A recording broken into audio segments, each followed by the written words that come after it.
നമ്മുടെ ഈമാൻ അത് നഷ്ടപ്പെടാൻ പറ്റില്ല. നമ്മളായി നിൽക്കുന്നത് കൊണ്ട് ഇവിടെ ആർക്കും ഒരു ശല്യമില്ല. എന്നാൽ നമ്മൾ വിചാരിക്കുകയാണ് നമ്മൾ അങ്ങനെയൊക്കെ കോലം കെട്ടിയാൽ അവർക്കൊക്കെ നമ്മോട് ഭയങ്കര ബഹുമാനമായിരിക്കും. നമുക്ക് തോന്നുകയാണത്. ബഹുമാനമുള്ളവർക്ക് എന്നും ബഹുമാനമുണ്ട്. എന്നാൽ ഈ ഉമ്മത്തിനോട് ശത്രുതയുള്ളവർ നിങ്ങൾ എന്ത് കോലം കെട്ടി കളിച്ചാലും അവരുടെ മനസ്സിന് അത് പോകൂല. ഈ ഉമ്മത്തിനോട് സ്നേഹമുള്ള ആളുകൾ നമ്മളായി ജീവിക്കുമ്പോൾ നമ്മുടെ ഈമാനിന് ഘടകവിരുദ്ധമായത് നമുക്ക് ചെയ്യാൻ പാടില്ല. അത് ഇസ്ലാമിൻ്റെ വിശ്വാസമാണ്. അതാണ് ശരീഅത്ത്. നമുക്കൊരു പക്ഷേ പലതും പറയാം. ഒരു വ്യക്തിക്ക് വേറെ സ്വാതന്ത്ര്യം ഉണ്ടായിരിക്കും. എനിക്ക് വ്യക്തിപരമായിട്ട് എൻ്റെ അഭിപ്രായം വേറെ ആവാം. പക്ഷെ ശരീഅത്തിൻ്റെ നിയമം അതാണ്. അവിടെ മുഅ്മിനായൊരു മനുഷ്യന് കോംപ്രമൈസ് ഇല്ല. അതുകൊണ്ടാണ് ഒരു മുസ്ലിമായി ജീവിക്കുക എന്ന് പറഞ്ഞത് അഭിമാനത്തോടെ ജീവിക്കാനുള്ളതാണ്. അതാരെയും വേദനിപ്പിക്കാനുള്ളതല്ല.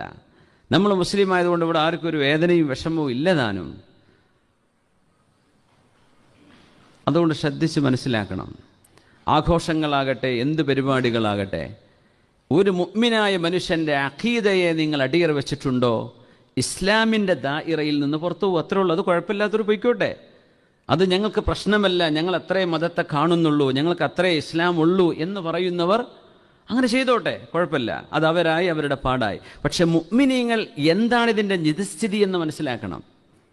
എന്താണിതിൻ്റെ നിജസ്ഥിതി? ഏതെങ്കിലും ഒരു ആരാധന, ഇസ്ലാമേതര വിശ്വാസങ്ങളിൽ ആരാധനയുമായി ബന്ധപ്പെട്ട ആഘോഷങ്ങൾ, അത് എന്താവട്ടെ, ഇനി പല ആഘോഷങ്ങളും വരാം. നാസ്തികർക്കിന് വേറെ ആഘോഷം പുതിയതവരുണ്ടാക്കിയെന്ന് വരും, പുതിയ ആഘോഷങ്ങൾ. ഒരു ആരാധനയുടെ ഭാഗമാണോ? നമുക്ക് പറ്റൂല. അത് ആരാധനയല്ല എന്ന് പറയട്ടെ. ആരാധനയല്ലാത്ത കാര്യമാണ്. അതൊരു നാടിൻ്റെ ആഘോഷമാണ്, അല്ലെങ്കിൽ ഒരു പഞ്ചായത്തിൻ്റെ ആഘോഷമാണ്, ഒരു സ്കൂളിൻ്റെ ആഘോഷമാണ്. കുഴപ്പമില്ല, നിങ്ങൾക്ക് ഹലാലാണെങ്കിൽ കൂടിക്കോ. പക്ഷെ ഒരു ആരാധനയുമായി അതിന് ബന്ധമുണ്ടോ? മുസ്ലിം അവിടെ നിലപാട് കാത്തു സൂക്ഷിക്കണം. എങ്ങനെ? അത് നമുക്ക് പറ്റില്ല. അത് പറയുന്നതിന് എന്താ പ്രയാസം? ആരെയും വേദനിപ്പിക്കാതെ, ആരെയും വിഷമിപ്പിക്കാതെ ഒരാൾക്ക് മുസ്ലിമായി ജീവിച്ചൂടെ? മറ്റു മതവിശ്വാസികൾ അങ്ങനെ ചെയ്യുന്നില്ലേ? നമ്മൾ മറ്റുള്ളവരെ ഉൾക്കൊള്ളുന്നില്ല, അല്ലെങ്കിൽ നമ്മൾ അവരോട് ചേരുന്നില്ല, അല്ലെങ്കിൽ നമ്മൾ മാത്രമാണ് ഉഷാർ എന്ന് പറയാം. എല്ലാവരും അങ്ങനെ തന്നെ പറയാം. എല്ലാ മതക്കാരും അവരാണ് ഉഷാർ, ഏറ്റവും നല്ലവരെന്നാണ് എല്ലാവരും വിശ്വസിക്കുന്നത്. എല്ലാവരും അങ്ങനെ വിശ്വസിക്കുന്നത്. എല്ലാ പാർട്ടിക്കാരും അങ്ങനെയല്ലേ? മുസ്ലിങ്ങളെ മാത്രം അങ്ങനെ പറയേണ്ട വല്ല കാര്യമുണ്ടോ? പക്ഷേ ഇവിടെ തെറ്റിദ്ധരിപ്പിക്കലാണ് ഉണ്ടാവുക. വെറുതെ തെറ്റിദ്ധരിപ്പിക്കുക. ഞാൻ പറയുന്നത് മുഅ്മിനീങ്ങളോടാണ്.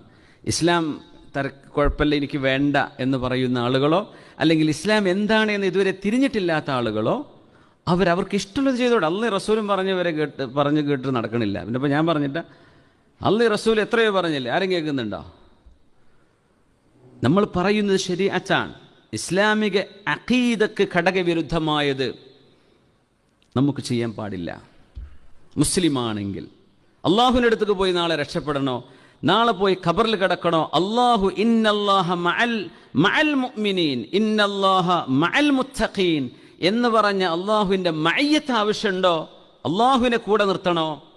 അഖീദയിൽ കോംപ്രമൈസ് ഇല്ല. നമ്മുടെ വിശ്വാസം വലുതാണ്. നമ്മൾ വിചാരിക്കുന്ന വെച്ച് ഇത് ഈ ഒരു അഖീദയ്ക്ക് വേണ്ടിയാ പുണ്യനബി തങ്ങളുടെ മുൻപല്ല് പൊട്ടിയത്, ഹബീബിന് ചോര വന്നത്, സുഹാബിമാർ ചോരയൊലിച്ച് ഷഹീദായത് ഈ അഖീദയ്ക്ക് വേണ്ടിയാണ്. പൈസക്ക് വേണ്ടിയാണോ? ഒന്നിനല്ല. അവിടെ നമ്മുടെ ഇസ്സത്ത് അള്ളാഹു നമുക്ക് സംരക്ഷിച്ചു തരുന്നത് നമ്മുടെ ഈമാൻ പൂർത്തിയാകുമ്പോഴാണ്. ഇന്ന് അതില്ലാത്തതിൻ്റെ കുഴപ്പമാണ്. നമ്മൾ കോലം കെട്ടിയിട്ടൊന്നും കാര്യമില്ല. ശത്രുതയുള്ള ആളുകൾ ഈ ഉമ്മത്തിനോട് ശത്രുതയിൽ തന്നെയാണ്. പക്ഷേ നിഷ്പക്ഷരായ കോടിക്കണക്കിന് മനുഷ്യന്മാർ നമ്മുടെ നാട്ടിലുണ്ട്. അവരാർക്കും ഈ ഉമ്മത്ത് മുസ്ലിമായി ജീവിച്ചുകൊണ്ട് അവർക്ക് ഒരു പ്രയാസമില്ല. അവരത് ആദരിക്കുന്നവരാണ്, അവരതിനെ അപ്രീഷിയേറ്റ് ചെയ്യുന്നവരാണ്. അതുകൊണ്ട് ആർക്കാനും വേണ്ടി ഓച്ചാനിക്കേണ്ട കാര്യമില്ല. അവനവൻ്റെ അഖീദയും അവനവൻ്റെ ദീനും അത് സംരക്ഷിക്കണമെന്നും നാളെ പരലോകമുണ്ടെന്നും അള്ളാഹുവിൻ്റെ മുമ്പിലേക്ക് എനിക്ക് എത്തണമെന്നും ബോധ്യവും ആഗ്രഹവുമുള്ള ആളുകൾ നമ്മുടെ വിശ്വാസത്തെ, നമ്മുടെ അഖീദയെ, തൗഹീദിന് വിരുദ്ധമായത് ഒരു മുഅ്മിനായ മനുഷ്യന് ആണിനോ പെണ്ണിനോ ചെയ്യുക പാടുള്ളതല്ല. ഇനി ആര് ചെയ്താലും അത് അവർ ചെയ്തല്ലോ ഇവർ ചെയ്തല്ലോ അത് ദീനിൽ തെളിവല്ല. ദീനിൽ തെളിവ് പരിശുദ്ധ ഹബീബും പരിശുദ്ധ ഖുർആനും അഇമ്മത്തുൽ അർബഅ പഠിപ്പിച്ചു തന്ന ഫിഖഹിൻ്റെ ഉലമാഉമ അവർ പറഞ്ഞോ എങ്കിൽ നമ്മളത് സ്വീകരിക്കും. അവർ പറയാത്തിടത്തോളം കാലം ഇന്നാൾ ചെയ്തില്ലേ, അവർ ചെയ്തില്ലേ, ഇവർ ചെയ്തില്ലേ, അത് ദീനിൽ തെളിവല്ല. അവരും പടച്ചോനായിക്കോട്ടെ. ശരീഅത്തിൻ്റെ ഒരു നിയമമുണ്ട്. ശരീഅത്തിനൊത്ത് വരുന്ന കാര്യങ്ങൾ നമുക്ക് ചെയ്യാൻ പാടുള്ളൂ, അല്ലാത്ത ചെയ്യാൻ പാടുള്ളതല്ല. ഇത് ഒരു മുസ്ലിം ലോകത്ത് എവിടെ പോയി ജീവിച്ചാലും അവൻ്റെ അഖീദ ഇതാണ്. ആ അഖീദയെ കോംപ്രമൈസ് ചെയ്യാൻ പാടില്ല. അങ്ങനെയാണെങ്കിൽ പിന്നെ എന്താ വ്യത്യാസം? ഇന്നല്ലാഹ മഅൽ മുത്തഖീൻ, ഇന്നല്ലാഹ മഅൽ മുഅ്മിനീൻ. അല്ലാഹു മുഅ്മിനീങ്ങളുടെ കൂടെയാണ്. അവരെ നിസ്സാരപ്പെടുത്താൻ ആരെയും അല്ലാഹു വിട്ടുകൊടുക്കൂല.